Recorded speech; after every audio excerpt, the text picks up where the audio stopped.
Hello friend, welcome back on my YouTube channel. Friend, आज के video में हम बहुत ही इंपॉर्टेंट राइटर को कवर करने वाले हैं जिनका नाम है अर्नेस्ट हेमिंग्वे।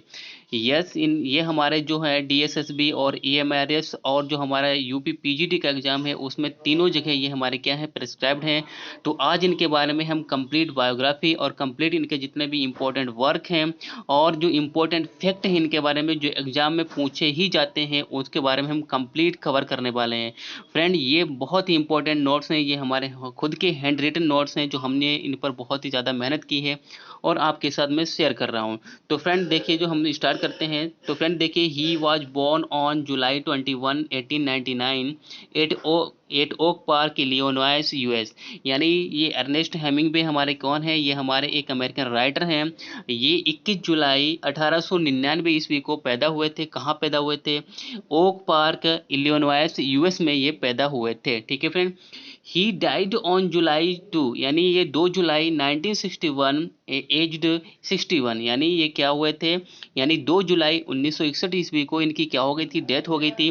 कितने साल के होकर ये इनकी डेथ हुई थी? 61 साल की, यानी 61 की एज पर इनकी क्या हो गई थी, डेथ हो गई थी। कहाँ हुई थी? एट केचम इडाहो यूएस में हुई थी। यानी एक जगह है कि केचम इडाहो यूएस में, जो यानी यूनाइटेड स्टेट यानी अमेरिका में जगह है, वहाँ पर इनकी क्या हो गई थी, डेथ हो गई थी। ठीक है फ्रेंड, नेक्स्ट देखिए, his father was Clarence Edmonds. यानी इनके जो फादर थे उनका नाम क्या था? क्लेरेंस एडमंड्स है। अ वेल नोन फिजिशियन, वो कौन थे? एक जाने माने फिजिशियन थे। ठीक है। Grace hall Hemingway was his mother. यानी इनकी माँ का नाम क्या था? यानी ग्रेस हॉल हेमिंगवे इनकी माँ का नाम था। 1917 Hemingway finished his schooling at Oak Park. यानी 1917 ईस्वी में हेमिंगवे ने अपनी स्कूलिंग जो शिक्षा थी, एजुकेशन थी, वो क्या कर ली थी, फिनिश कर ली थी। कहाँ पर? ओक पार्क में। ठीक है फ्रेंड, तो आगे देखिए। हाँ फ्रेंड, इन्होंने क्योंकि इन्होंने शादियाँ काफ़ी की हैं तो उनके बारे में हमने कंप्लीट जानकारी मतलब आपको देने की कोशिश की है। तो देखिए इनकी वाइफ के बारे में कौन कौन कौन इनकी वाइफ्स रही हैं। तो देखिए, इनकी जो पहली मैरिज हुई थी वो किसके साथ हुई थी? हैडली रिचर्डसन के साथ हुई थी। ठीक है। यानी इनकी जो पहली मैरिज हुई थी, शादी हुई थी, वो हैडली रिचर्डसन के साथ हुई थी। मैरिज कब हुई थी? यानी 1921 को, यानी 1921 में इनकी शादी हुई थी। और डाइवोर्स कब हुआ था? 1927 में, यानी 1927 इनको क्या हो गया था, इनका डाइवोर्स हो गया था। ठीक है। जो दूसरी इनकी शादी हुई थी वो हुई थी पॉलिन पेफर के साथ हुई थी। और कब हुई थी? यानी मैरिज इन्होंने जो की थी 1927 में शादी की। और डाइवोर्स कब हुआ इनका? 1940 में इन्होंने डाइवोर्स उनसे ले लिया था। ठीक है। तो दो हो गई। तीसरा इनका नाम था जिनके साथ इन्होंने शादी की थी, मार्था गैलहॉर्न। यानी मार्था गैलहॉर्न तीसरे नंबर की इनकी वाइफ थी। शादी कब हुई थी? 1940 में। और डाइवोर्स कब हुआ था? 1945 में इनसे क्या हो गया था, इनका डाइवोर्स हो गया था। फिर मैरी वेल्स, यानी मैरी वेल्स इनकी फोर्थ नंबर की वाइफ थी जिनसे शादी इनकी क्या हुई थी? 1946 में। और ये इनके मरने के बाद भी जीवित रही। ठीक है। इनसे डाइवोर्स इन्होंने नहीं ले पाया था।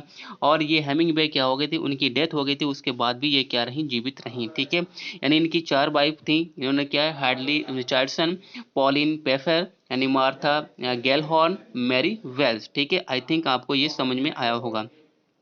तो फ्रेंड देखिए, नेक्स्ट जो इनके हम बच्चों की बात कर लेते हैं। तो जो इनके बच्चे हैं चिल्ड्रन, ठीक है, यानी जेक, पैट्रिक और ग्लोरिया, ये इनके क्या थे, ये बच्चे थे। ठीक है। आगे देखिए, लिखा हुआ है, कह रहा है कि ही गोट पुलित्जर प्राइज फॉर, यानी फॉर फिक्शन 1953। यानी इन्होंने क्या, यानी इन्हें जो पुलित्जर प्राइज मिला था किसके लिए? फिक्शन के लिए। कब मिला था? 1953 में मिला था।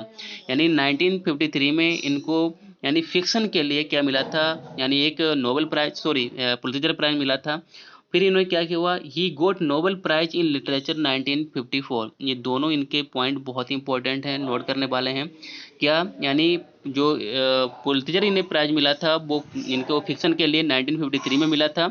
और जो इनको नोबेल प्राइज मिला था वो लिटरेचर के लिए मिला था, यानी 1954 में मिला था। ठीक है। दोनों पॉइंट हमारे नोट करने वाले हैं। ठीक है फ्रेंड, आगे देखिए। तो फ्रेंड देखिए, जो हमारा नेक्स्ट पॉइंट है वो हमारा क्या है, ऑन मई 12, यानी 12 मई को 1918 यानी 1918 यानी 12 मई 1918 ईस्वी को क्या हुआ, he joined as an honorary lieutenant. इन्होंने क्या किया था, एक लेफ्टिनेंट का जो पोस्ट थी उससे क्या कर लिया था, इन्होंने ज्वाइन कर लिया था। कब, 12 मई 1918 ईस्वी को। कहाँ किया था, इन इटली रेड क्रॉस में। ठीक है, कहाँ, जो इटली है उसके रेड क्रॉस में इन्होंने लेफ्टिनेंट का एक क्या कर लिया था, पद को उन्होंने ज्वाइन कर लिया था। क्या था, मिशनरी में। ठीक है, as an ambulance driver and went to Italy. और क्या हुआ, फिर ये एम्बुलेंस ड्राइवर बन गए और कहाँ चले गए, इटली के चले गए। To serve the wounded soldiers, यानी जो वुंडेड सोल्जर थे, यानी जो जख्मी सोल्जर थे, उनको ये ज्वाइन करने के लिए, उनको सर्व करने के लिए, उनकी सेवा करने के लिए इटली चले गए थे। ठीक है, he badly wounded and took rest 3 months। और ये बाद में क्या हुआ, वहीं पर इनको ये क्या हो गए, बहुत ही बुरी तरीके से जख्मी हो गए और इन्होंने 3 महीने के लिए क्या किया था, रेस्ट लिया था। ठीक है, ये भी पूछा जाता है कि जब वो वुंड हुए थे, यानी जब जख्मी हुए थे, तो उन्होंने कितने महीने के लिए रेस्ट किया था, तो 3 months के लिए उन्होंने रेस्ट किया था। ठीक है फ्रेंड, तो hospitalised in red cross hospital in Milan. और इनको क्या कर दिया गया था, यानी हॉस्पिटलाइज कर दिया गया था, भर्ती कराया गया था हॉस्पिटल में। कहाँ, यानी रेड क्रॉस हॉस्पिटल इन मिलान। मिलान में इनको क्या कराया गया था, हॉस्पिटल में इनको भर्ती कराया गया था। ठीक है फ्रेंड, आगे देखिए। तो फ्रेंड देखिए, जो हमारा नेक्स्ट पॉइंट है, आगे हम देखते हैं कि he fell in love with Agnes.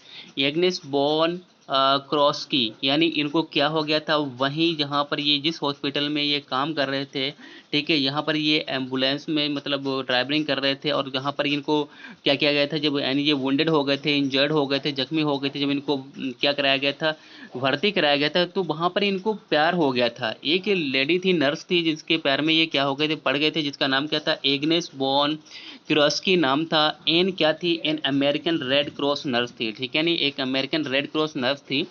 He tells about the lady in his novel. और इन्होंने उस लेडी के बारे में अपने नोवेल में बताया है।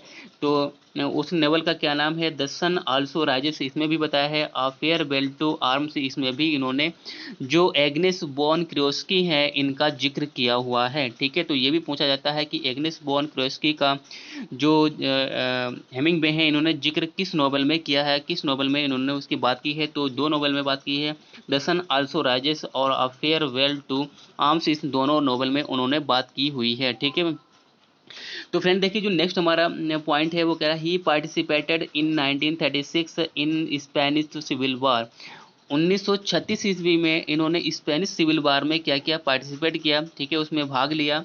He was influenced of modernist writers and artist of the 1920s lost generation.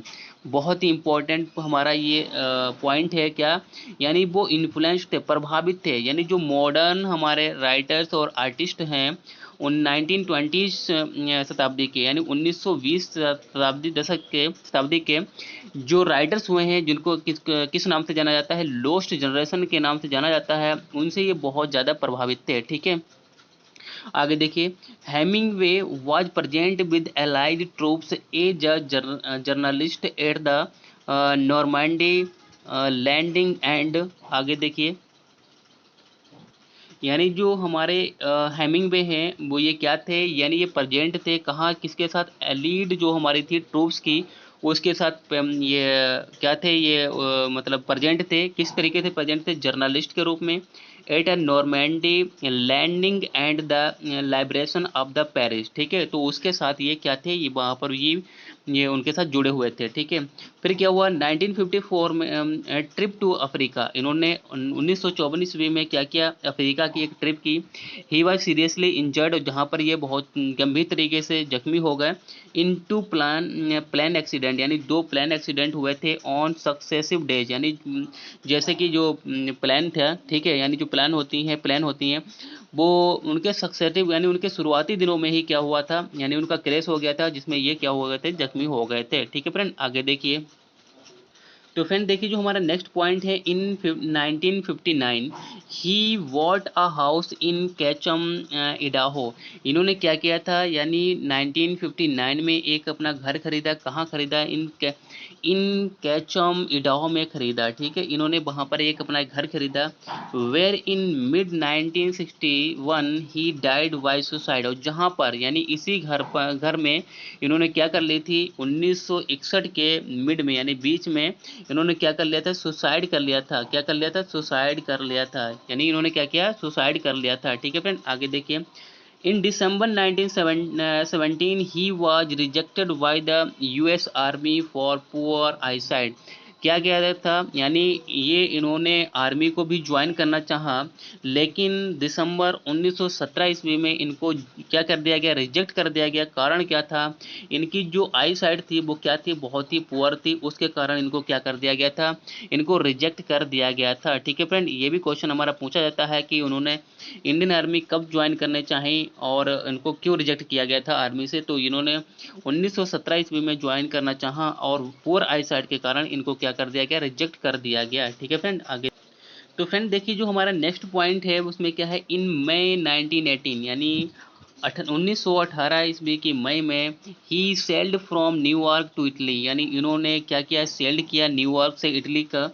Ijra Pound met Hemingway by chance at Sylvia Beach. ये क्या हुआ, यानी इजरा पाउंड जो थे वो इनसे हेमिंगवे से बाई चांस अचानक मिले। कहाँ, सिल्विया बीच पर, यानी सिल्विया बीच बुक शॉप पर इनसे मिले। और जहाँ पर क्या था, जिसका नाम क्या था, शेक्सपियर एंड कंपनी 1922 उसका नाम था। तो वहाँ पर ये क्या, इजरा पाउंड से मिले।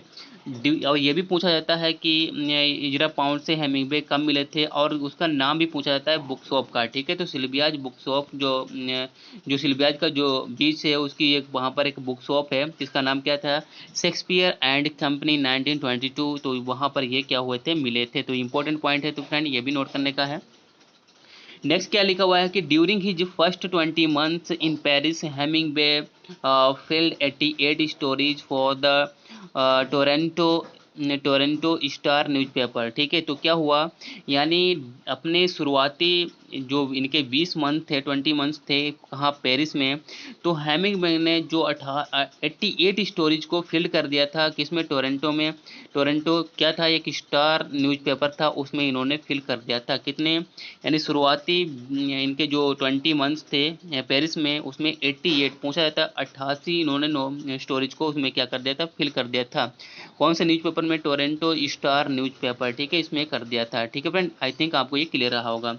तो फ्रेंड आगे देखिए, अब इनके हम नोटेबल जो वर्क हैं, इंपॉर्टेंट वर्क हैं, उनके बारे में बात कर लेते हैं। फिर तो फ्रेंड बाद में उसके बाद जो हमारे मेजर वर्क होंगे उनके बारे में हम डिटेल में बात करेंगे। तो फ्रेंड देखिए जो इनके नोटेबल वर्क हैं, the sun also rises 1926 most important friend, ये इनका नोबल है। दूसरा क्या है, आ फेयरवेल टू आर्म्स, ये भी हमारा मोस्ट इंपॉर्टेंट ये नोबल है, पूछा जाता है, 1929 में आया था। दूसरा हमारा कौन सा है, तीसरा हमारा है the death in the afternoon, ये 1932 में आया था। ठीक है, ये भी इंपॉर्टेंट है। नेक्स्ट जो हमारा है ग्रीन हिल्स ऑफ अफ्रीका, ये 1935 में आया था, इंपॉर्टेंट है। नेक्स्ट है to have and have not, most important, ये भी है, मतलब जितने भी ये सारे नोवेल लिखे हुए हैं सारे के सारे मोस्ट इंपॉर्टेंट हैं। ठीक है, for whom the bell tolls, ये भी 1944 में आया, सॉरी 1940 में आया था। ठीक है, मोस्ट इंपॉर्टेंट है। नेक्स्ट हमारा है across the river and into the tree, 1950 में आया था, ये भी हमारा क्या है, ये भी हमारा इंपॉर्टेंट है। ठीक है फ्रेंड, आगे देखिए। नेक्स्ट हमारा क्या है, the old man and the sea. ठीक है फ्रेंड, इसको हम लोग डिटेल में पढ़ने वाले हैं, बहुत ही इंपॉर्टेंट है। ठीक है, नेक्स्ट लिखा है द गार्डन ऑफ ईडन 1986, ये बहुत ही इंपॉर्टेंट ये भी है। True at the first light 1999, इनकी मृत्यु के बाद ये क्या हुआ था, ये पब्लिश हुआ था। ठीक है फ्रेंड, यानी पोस्टुमसली इसको क्या हुआ, कराया गया, पब्लिश कराया गया। तो फ्रेंड ये रहे इनके हमारे मेजर वर्क। अब इनको हम डिटेल में, जो बहुत ज़्यादा मेजर वर्क हैं जिनसे हमेशा एग्जाम में पूछा ही जाता है, अब उनको हम डिटेल में पढ़ने वाले हैं। ठीक है फ्रेंड, तो देखिए आगे। तो फ्रेंड देखिए अब हम इनके जो मेजर वर्क हैं, इंपॉर्टेंट वर्क हैं, उनको हम डिटेल में कवर करने वाले हैं। तो जो पहला नोवेल है हम उसको कवर करेंगे, the old man and the sea. ठीक है, the old man and the sea most important हमारा ये नोवेल है। और अधिकतर जो हेमिंग्वे के अगर एग्जाम में जो भी क्वेश्चन बनते हैं उनके वर्क से, तो the old man and the sea, इससे तो बहुत ज़्यादा बनते हैं। ठीक है फ्रेंड, तो देखिए इनके बारे में हम कवर करते हैं। मोस्ट इंपॉर्टेंट जो पॉइंट हैं लिखा, इट वाज पब्लिश्ड इन, कब पब्लिश हुआ था, ये देखिए पब्लिश हुआ था 1952 को पब्लिश हुआ था। ठीक है, यानी पब्लिश कब हुआ था, ये 1952 को पब्लिश हुआ था। और ये कंपोज कब किया गया था, यानी रिटन कब किया गया था, यानी 1951 ईस्वी को इसको लिखा गया था। ठीक है, यानी फ्रेंड दोनों डेट यहाँ पर देखिए मेंशन की गई हुई हैं। यानी 1951 ईस्वी को क्या हुआ था, यानी इसे लिखा गया था। 1952 ईस्वी को क्या गया था, इसको यानी कंपोज पब्लिश किया गया था। ठीक है फ्रेंड, आगे देखिए, it is counted one of the best novel of Hemingway, और ये हेमिंग्वे का सबसे अच्छा नोवेल माना जाता है। ठीक है, यानी जितने भी इनके नोवेल अच्छे हैं उनमें से इसको क्या माना जाता है, इनको एक अच्छा नोवेल माना जाता है। ठीक है फ्रेंड, तो आगे देखिए फ्रेंड जो हमारा नेक्स्ट टॉपिक, तो फ्रेंड देखिए जो हमारा नेक्स्ट हमारा जो पॉइंट है लिखा हुआ है कि it shows men's struggle against nature, यानी जो ये जो नोवेल है इनका, ठीक है, द मेन, तो ये क्या दिखाता है, ये मेंस का यानी जो एक आदमी होता है उसका स्ट्रगल दिखाता है, यानी उसका जो संघर्ष होता है किसके अगेंस्ट होता है, नेचर के अगेंस्ट दिखाता है। ठीक है, यानी नेचर के अगेंस्ट वो क्या करता है, अपना स्ट्रगल करता है। It is an autobiographical novel, ये क्या है, एक ऑटोबायोग्राफिकल नोवेल है। ठीक है, ये हम इसमें क्या थोड़े पॉइंट देखने को मिलते हैं ऑटोबायोग्राफिकल के भी, तो इसीलिए इसे ऑटोबायोग्राफिकल नोवेल भी बोला जाता है। अब देखिए Santiago is an old man, ठीक है, सेंटियागो क्या है, एक ओल्ड मैन है, is the hero of the novel, और क्या है, यही हमारा क्या है, नोवेल का हीरो भी है। यानी सेंटियागो एक बूढ़ा आदमी है, इसी के ऊपर कहानी चलती है। ठीक है, और क्या है, ये एक बूढ़ा आदमी है और हीरो भी इसी नोवेल का है। He is about 77 years old, और ये लगभग कितने साल का है, ये लगभग 77 साल का है, यानी 77 ईयर्स ओल्ड है।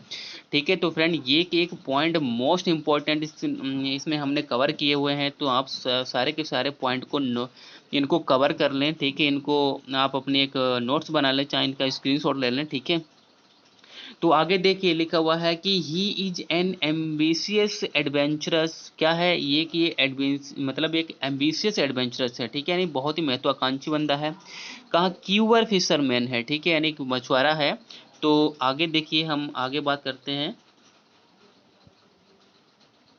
तो फ्रेंड ये देखिए ये क्या है, एक मछुआरा है, क्यूबर फिशरमैन है। आगे देखें, सेंटियागो जस्ट लाइक टेनिसंस यूलिसेस, यानी सेंटियागो जो है इसे कैसा माना जाता है, किसकी तरह माना जाता है, जो टेनिसंस का यूलिसेस है, ठीक है, यानी उसकी तरह उसे माना जाता है। हु ऑलवेज, यानी जो हमेशा थिंग्स सोचता है अबाउट विक्ट्री एंड डिग्निटी, यानी वो हमेशा अपने भाग्य और अपनी विजय के बारे में सोचता रहता है। यूलिसेस उसकी तरह ही क्या करता है, सेंटियागो भी सोचता रहता है। ठीक है, तो Santiago is useless and wife is no more, Santiago क्या है, अब वो यानी यूजलेस है, उसका कोई भी उसका अब इस तरीके से मेन काम तो कुछ उसका रह नहीं गया है दूसरों के लिए, और उसकी वाइफ भी क्या नहीं है, उसकी वाइफ भी अब जीवित नहीं है, वो भी अब इस दुनिया में नहीं है। ठीक है फ्रेंड, ये भी आपको याद रखिएगा। मोनालिन क्या होता है, मोनालिन अ 5 ईयर ओल्ड बॉय, ठीक है, एक ये पूछा जाता है कि जो उसके साथ लड़का रहता था, बच्चा रहता था, ठीक है, वो कितने साल का था, उसका नाम क्या था, उसका नाम मोनालिन था। कितने साल का था, 5 साल का था। ठीक है, लिव्स विद हिम, उसके साथ रहता है। Santiago spent 84 days in hunting fish, अब याद रखिएगा फ्रेंड ये भी मोस्ट इंपॉर्टेंट है, पूछा जाता है कि कितने दिन उसने स्पेंड किए थे यानी फिश को पकड़ने में, तो 84 डेज वो स्पेंड कर देता है किसको, फिश को पकड़ने में।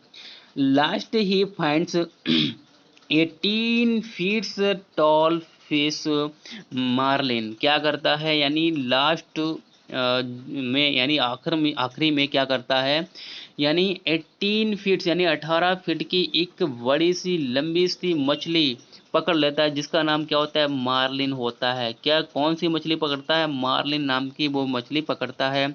कब पकड़ता है, अपने अंतिम दिन में पकड़ता है, और कितने फीट की होती, 18 फीट की होती है। ठीक है, सेंटियागो कंसिडर्ड हिमसेल्फ सेलाओ, ठीक है, यानी सेंटियागो जो है अपने आप को क्या मानता है, वो सेलाओ मानता है।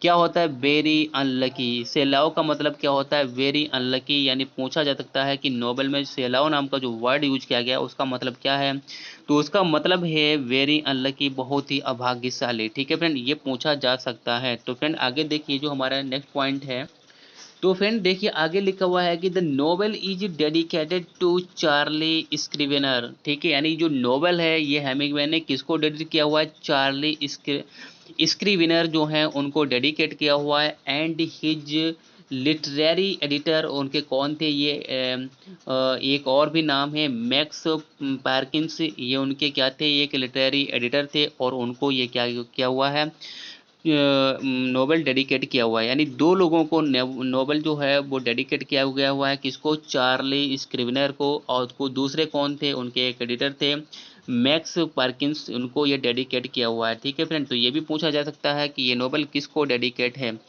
ठीक है फ्रेंड। तो इस तरीके के हमारे जो क्वेश्चन है बहुत ज़्यादा पूछे जाते हैं। इन 1953 नोवेला रिसीव्ड पुलित्जर प्राइज, यानी ये जो नोवेला है यानी नोवेल है जो, इसने 1953 में क्या किया गया था, क्या किया था, नोबेल प्राइज को क्या किया था, रिसीव किया था। इसी की वजह से इनको नोबेल प्राइज भी 1953 ईस्वी में मिला था, ठीक है फ्रेंड। आगे देखिए, it was the last major work of fiction by Hemingway, यानी ये क्या था, यानी ये इनका लास्ट अंतिम वर्क था और सबसे मेजर वर्क था फिक्शन का, यानी हेमिंगवे के द्वारा। It was published during his life time, यानी ये अंतिम नॉवेल था जो इनके लाइफ टाइम यानी इनकी ज़िंदगी में पब्लिश हुआ था। इसके बाद इनकी ज़िंदगी में कोई भी नॉवेल पब्लिश नहीं हुआ, ठीक है फ्रेंड। ये भी याद रखिएगा कि पूछा जा सकता है कि लास्ट नॉवेल ऐसा कौन सा था जो हेमिंगवे के लाइफ टाइम में पब्लिश हुआ था, तो वो कौन सा था, वो हमारा यही नॉवेल है, ठीक है फ्रेंड। तो ये इसके रहे मेन पॉइंट फ्रेंड, इससे ज़्यादा कुछ भी इसके अलावा कुछ भी आपका एग्जाम में नहीं पूछा जाएगा, नहीं पूछा गया है अब तक, ठीक है फ्रेंड। आगे देखिए, तो फ्रेंड अब देखिए जो हमारा एक नेक्स्ट नॉवेल है उसको हम कवर करने वाले हैं, जिसका नाम क्या है, इसका नाम है द सन आल्सो राइजेस, ठीक है फ्रेंड, ये इसका नाम है द सन आल्सो राइजेस, ये भी मोस्ट इम्पॉर्टेंट है और मेजर वर्क्स में से एक है इनका, ठीक है। तो फ्रेंड देखिए द सन आल्सो राइजेस से क्या है, 1926 में आया था ये। तो इट वाज पब्लिश्ड, क्या पूछ रहा है कि it was published in the UK, यानी ये कहाँ, यूके में पब्लिश हुआ था अंडर द टाइटल फिस्टा 1927, ठीक है, यानी ये जो टाइटल था फिस्टा 1927, इसके टाइटल से ये यूके में पब्लिश हुआ था, ठीक है। Hemingway repressed the hedonistic lives of the post first world war European elite, क्या करते हैं जो हेमिंगवे हैं वो रिप्रेस करते हैं कि हेडोनिस्टिक लाइफ्स को, यानी कब से, post first world war European elite, यानी जो यूरोपियन जो फर्स्ट वर्ल्ड वॉर हुआ था उससे पहले की जो लाइफ थी ना, उसको ये क्या करते हैं यहाँ पर इसमें दिखाते हैं। He takes the readers to the world of parties, set and drama, क्या करते हैं, he takes the readers to the world, यानी संसार में रीडर्स को वो संसार के अंदर लाते हैं, उसके अंदर जो पार्टीज होती हैं, सेट वगैरह एंड ड्रामा जो होते हैं, उसके चीज़ें क्या करते हैं, ये दिखाते हैं, इसके माध्यम से, इस नॉवेल के माध्यम से ये दिखाते हैं। आगे देखिए थीम इसकी क्या है, लव डेथ एंड रेनवॉल, ठीक है, यानी रेनवॉल ये क्या है, यानी इसकी ये थीम है, मोस्ट इम्पोर्टेंट है, ऑफ नेचर एंड मैस्कुलिनिटी, और क्या है, एक नेचर है और मैस्कुलिनिटी इसकी क्या है, थीम है, ठीक है फ्रेंड। आगे देखिए, novel is based on Hemingway's Spain trip, ठीक है, स्पेन यानी जो हेमिंगवे की जो स्पेन ट्रिप थी उस पर ये टोटली बेस्ड नॉवेल है, ठीक है, उसी पर ये आधारित है। नेक्स्ट जो हमारा पॉइंट है, this is the story of a group of America and British, ठीक है, यानी ये क्या है, एक ग्रुप है अमेरिका और ब्रिटिश का, उसके ग्रुप, ये उसके ऊपर ये स्टोरी आधारित है, ठीक है फ्रेंड। आगे देखिए, तो फ्रेंड देखिए जो ग्रुप है वो किसका है, वो एक मेन एंड वुमेन, ठीक है, यानी जो मेन एंड वीमेन का जो ग्रुप है उसके ऊपर ये क्या है, टोटली तरीके से आधारित है, ठीक है फ्रेंड। आगे देखिए, नेक्स्ट लिखा हुआ है कि these men and women travelled from Paris to Pamplona, ठीक है, पेम्पलोनो, यानी ये जो आदमी औरत और जो औरतें और जो आदमी हैं ये कहाँ से ट्रेवल करते हैं, पेरिस टू पेम्पलोनो, यानी पेरिस से पेम्पलोनो तक ये क्या करते हैं, ये ट्रेवल करते हैं to watch the running of bulls and bulling fighting at the festival of San Fermin, ठीक है, क्या करने आते हैं ये लोग, जो बुलिंग फाइटिंग होती है, यानी जो बुलिंग यानी बुल जो होते हैं वेल, उनकी फाइटिंग वगैरह होती है एक फेस्टिवल में, फेस्टिवल होता है कौन सा, सेन फेरमिन में, वहाँ पर एक मेला फेस्टिवल होता है, वहाँ पर एक फाइट होती है बुलिंग फाइटिंग, तो उनको ये देखने के लिए क्या आते हैं, ठीक है, ये फ्रेंड ये भी इंपॉर्टेंट पॉइंट है कि वो किस लिए, यानी जो मेन और वीमेन होते हैं वो किस लिए पेम्पलोनो जाते हैं पेरिस से, ठीक है। आगे देखिए, Jake Barnes is the narrator and the central character of the novel, यानी कौन, याद रखिएगा कौन है, जैक वेरनेस, ठीक है, जैक वेरनेस ये नरेटर भी है इस नॉवेल का और सेंट्रल कैरेक्टर भी है इस नॉवेल का। नेक्स्ट देखिए, the novel mainly explores his relationship with Lady Ashley, यानी जो नोवेल है ये मेनली तरीके से, अगर मुख्य तरीके से बात करता है तो क्या करता है, जो रिलेशनशिप होते हैं हेमिंग्वे के, ठीक है, सॉरी, जो जेक बार्नेस के जो रिलेशन होते हैं लेडी एस्ले से, उनके ये रिलेशन को क्या करता है, यानी एक्सप्लोर करता है, खोलता है, कैसे कहाँ खोलता है, प्रोमिस्क्यूअस और डाइवोर्स को, ठीक है, ये जो है यहाँ पर ये करता है।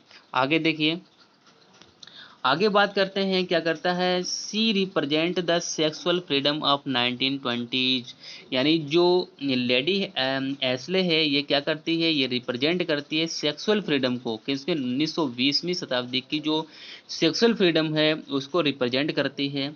मेन कैरेक्टर्स में कौन कौन है, जेक बार्नेस है, लेडी एस्ले है, रॉबर्ट कॉन है, पेड्रो रोमेरो है, माइक कैंपवेल है, ठीक है, ये भी आपसे पूछे जा सकते हैं कि इनमें से कोई भी एक करेक्टर दे दिया, पूछा जाएगा बताओ ये कौन से नोवेल का करेक्टर है, तो याद रखिएगा Jake Barnes, Lady Ashley, Robert Cohn, ठीक है, पेड्रो रेमिरो, माइक कैंपवेल, ये क्या है इसके इम्पोर्टेंट करेक्टर हैं, मेजर करेक्टर हैं, ठीक है फ्रेंड। आगे देखिए, अब फ्रेंड देखिए जो हमारा नेक्स्ट नोवेल है उसके बारे में हम इम्पोर्टेंट जो पॉइंट हैं, ठीक है, वो कवर करेंगे। तो देखिए इससे ज़्यादा फ्रेंड, इससे ज़्यादा कुछ भी एग्जाम में नहीं पूछा जाएगा। हमारा नेक्स्ट नॉवल है टू हैव और हैव नॉट, 1937, यानी टू हैव और हैव नॉट ये 1937 में आया था। ये देखिए क्या है, it the novel was published in 1937, यानी 1937 ईस्वी को ये क्या हुआ था, पब्लिश हुआ था। और इसकी सेटिंग जो है, the setting of the novel in US, और इसकी क्या है, यानी अमेरिका में इसकी सेटिंग है दिखाई गई है। आगे देखिए, this novel is influenced by the Marxist ideology, और जो ये जो नॉवल है ना, ये जो मार्क्सिस्ट आइडियोलॉजी है उससे बहुत ज़्यादा प्रभावित है, ठीक है, उससे इन्फ्लुएंस है। हैरी मॉर्गन, ठीक है, Harry Morgan is the central character of the novel, जो हैरी मॉर्गन है याद रखिएगा ये क्या है, ये एक सेंट्रल करेक्टर है इस नॉवल का, द टू हैव और हैव नॉट। आगे देखिए, Harry is a fishing boat captain, क्या है हैरी, क्या है, एक फिशिंग बोट कैप्टन है, यानी जो फिशिंग बोट होती है उसका एक कैप्टन है। He decides to run illegal importation and exportation between Cuba and Florida, क्या करता है, वो तय करता है कि वो एक इलीगल तरीके से क्या करेगा, इलीगल तरीके से इम्पोर्टेशन करेगा, यानी क्या करेगा, इम्पोर्टेशन मतलब क्या होता है, आदान प्रदान, ठीक है, यानी मतलब ये अपने देश में लाएगा चीज़ों को और दूसरे देश में उनको भेजेगा, कहाँ से, क्यूबा एंड फ्लोरिडा के बीच में ये क्या करेगा, ये चीज़ों को इधर से उधर करेगा, ठीक है फ्रेंड। आगे देखिए, ही स्मगल्स अल्कोहल एंड क्यूबन रिवोल्यूशनरीज, क्या है, वो स्मगल्स करता है अल्कोहल को एंड क्यूबन रिवोल्यूशनरीज को। आगे देखते हैं फ्रेंड, और क्या करता है, the novel represent the brutality of the civil war, और जो ये जो नोवेल है ये क्या करता है, जो ब्रूटिलिटी है, ठीक है, जो बहुत ही ज़्यादा नरसंहार हुआ था सिविल वॉर का, उसको रिप्रेजेंट करता है। Robert Jordan is an explosive expert the international brigade, ठीक है, क्या करता है, जो रॉबर्ट जार्डन होता है एक एक्सक्लूसिव एक्सपर्ट है इंटरनेशनल ब्रिगेड का। The title is taken from John Donne's, यानी जो टाइटल है इस नोवेल का ये लिया गया है जॉन डन्स की जो पोइम है मेडिटेशन एंड प्रेयर्स, वहाँ से लिया गया है। ठीक है। Robert Jordan fights for republication guerrillas against fascist. क्या करता है जो रॉबर्ट जॉर्डन होता है वो लड़ता है किसके रिपब्लिकेशन के लिए, गोरिल्ला के रिपब्लिकेशन के लिए। ठीक है। किसके अगेंस्ट, फार्सिस्ट के अगेंस्ट ये क्या करता है, फाइट लड़ता है। ठीक है। आगे देखिए, he is given a task of destroying a bridge, और इसको क्या दिया जाता है, यानी रॉबर्ट जॉर्डन को एक टास्क दिया जाता है ब्रिज को गिराने का, डिस्ट्रॉय करने का। ठीक है। He has to destroy the bridge, और उसको क्या करना पड़ता है, ब्रिज को डिस्ट्रॉय करना पड़ता है। Attacking the city of the Segovia, क्या अटैकिंग करके जो सिटी होती है सेगोविटा उसके ऊपर। ठीक है। आगे देखिए, तो फ्रेंड आगे जो हमारे मेन पॉइंट हैं इसके, देखिए the novel is highlight the love story of Jordan and Maria. जो नोवेल है वो क्या करता है, लव स्टोरी को क्या करता है, हाईलाइट करता है। कौन सी लव स्टोरी, किसकी love story, Jordan and Maria की क्या होती है, एक लव स्टोरी होती है, उसको ये क्या करता है, हाईलाइट करता है। ठीक है। आगे देखिए, the setting is in Sierra de Guadarrama. ये सेटिंग इसकी कहाँ है, ये देखिए सेरा डी गोरसिमा इसकी क्या है, सेटिंग है इस नोवेल की। मेजर करेक्टर कौन है, रॉबर्ट जॉर्डन है, मारिया है। ठीक है। पेटलो और पिलर क्या है इसके, ये मेजर करेक्टर हैं। ठीक है फ्रेंड, आई थिंक आपको ये समझ में आया होगा। तो फ्रेंड देखिए, अब जो हमारा नेक्स्ट नोवेल है, इंपॉर्टेंट मेजर नोवेल है, उसको हम कवर करेंगे, और इसके जो भी इंपॉर्टेंट हमारे पॉइंट हैं उनको हम कवर करेंगे। ठीक है। तो फ्रेंड देखिए, जो हमारा नोवेल है अ फेयरवेल टू आर्म्स 1929 को ये क्या हुआ था, ये पब्लिश हुआ था। ठीक है। यानी अ फेयरवेल टू आर्म्स एक नोवेल है और 1929 को आया था। It was published in 1929। ये कब पब्लिश हुआ था, 1929 को पब्लिश हुआ था। The novel is a love story और अमेरिकन एक्सपेटेरिएट, और ये क्या है, ये कि जो नोवेल है ये क्या है, एक लव स्टोरी है, और या फिर जो अमेरिकन एक्सपेटेरिएट जो होते हैं अमेरिकन के, जैसे कि फेडरिक हेनरी एंड कैथरीन, उनके ऊपर ये क्या है, बेस है। ठीक है। The love affair is sown against the backdrop of the world war first. यानी क्या करता है, ये जो लव अफेयर है ये दिखाता है क्या, एक बुक ड्रॉप को। ठीक है। किसके, वर्ल्ड वॉर फर्स्ट के। नेक्स्ट देखिए, the title has been taken from George Peele's poem, यानी जो इस पोएम का टाइटल है वो कहाँ से लिया गया है, जो जॉर्ज पील की पोएम है वहाँ से इसका टाइटल लिया गया हुआ है। ठीक है फ्रेंड। आगे देखिए, the novel is the first person narration, और जो नोवेल है ये फर्स्ट पर्सन के नोवेल नरेशन की बात करता है, यानी ये किसकी बात करता है, ये आई की बात करता है। ठीक है। यानी आई फर्स्ट पर्सन होता है उसकी ये बात करता है। ठीक है। आगे देखिए, फेडरिक हेनरी क्या होते हैं, यानी देखिए फेडरिक हेनरी यानी lieutenant in the ambulance troops of Italian army. यानी जो फेडरिक हेनरी होते हैं क्या होते हैं, एक लेफ्टिनेंट होते हैं एम्बुलेंस ट्रूप के, कहाँ, इटालियन आर्मी के। तो इसका मतलब आप ये भी कह सकते हो कि ये जो नोवेल है ये भी ऑटोबायोग्राफिकल है, किसका, हेमिंग्वे का। ठीक है। आगे देखिए, जो हमारे नेक्स्ट पॉइंट हैं आगे देखते हैं। तो फ्रेंड देखिए, इस जो हमारे हेमिंग्वे हैं उनके जितने भी इम्पोर्टेंट पॉइंट हमारे बायोग्राफी से बनते थे, जितने भी हमारे मेजर वर्क हैं, ठीक है, किसी एक ऑथर के या फिर राइटर के जितने मेजर वर्क होते हैं उनको कंप्लीट किया जाता है। तो इसी तरीके से जितने भी हमारे हेमिंग्वे के जितने मेजर वर्क हैं फ्रेंड, उनको हमने कवर कर लिया है। फ्रेंड बहुत ज़्यादा इधर उधर से पढ़ने की ज़रूरत नहीं है कि ये वर्क पढ़ लिया वो वर्क पढ़ लिया, कहीं से भी क्वेश्चन नहीं बनेगा। तो फ्रेंड जो क्वेश्चन बनता है वो हमारे मेजर वर्क से ही बनता है, क्योंकि किसी राइटर के बहुत ज़्यादा वर्क लिखे होते हैं और सभी वर्क से पूछा जाना असंभव होता है। ठीक है। इम्पॉसिबल होता है। तो क्वेश्चन कहाँ से बनता है, क्वेश्चन जो इम्पोर्टेंट हमारे वर्क होते हैं किसी राइटर के, तो वहाँ से ही बनता है। ठीक है। तो जितने भी हमारे इम्पोर्टेंट वर्क्स थे हेमिंग्वे के, उसके पॉइंट जितने भी एग्जाम में पूछे जा सकते हैं वो हमने कवर किए। ऑटोबायोग्राफिकल जितने भी, सॉरी, इनके बायोग्राफी से रिलेटेड जितने भी पॉइंट थे उनको कवर किया। तो आई थिंक टोटली तरीके से हमने इस नोवेल में इनको क्या कर लिया है, कवर कर लिया है। ठीक है। तो फ्रेंड अगर आप इस वीडियो को सही तरीके से देखेंगे और एक एक पॉइंट को ध्यान से पढ़ेंगे, उसको नोट करेंगे, तो इससे बाहर आपका कोई भी आपका क्वेश्चन नहीं जाने वाला है। तो फ्रेंड इसी तरीके से हम जितने भी DSSB के और EMRS के जितने भी हमारे राइटर्स हैं उनको हम कवर करने वाले हैं। यदि फ्रेंड आप चैनल पर नए हैं तो चैनल को सब्सक्राइब ज़रूर करें और चैनल को लाइक और कमेंट ज़रूर भी करें, ठीक है, जिससे कि हमको थोड़ा मोटिवेशन मिल सके। फ्रेंड इस तरीके से मैं आपको सारे के सारे जितने भी नॉवल हैं हमारे जो रोमांटिक पोइट हैं शेक्सपियर हैं, ठीक है, शेक्सपियर और वर्ड्सवर्थ को इसलिए पहले नहीं कवर किया क्योंकि उनको तो हम लोग पढ़ते ही रहते हैं, और बाकी जितने भी हमारे इंडियन राइटर होंगे, ठीक है, हमारे रोमांटिक पोइट हैं और जो हमारे अमेरिकन राइटर्स हैं उनको सारे के सारे धीरे धीरे हम कवर करने वाले हैं, और जिससे कि आपको सारी बहुत अच्छी तैयारी हो जाएगी। तो फ्रेंड आप चैनल को सब्सक्राइब जरूर कर लें। और तो फ्रेंड फिर मिलेंगे एक नई वीडियो में, तब तक के लिए बाय।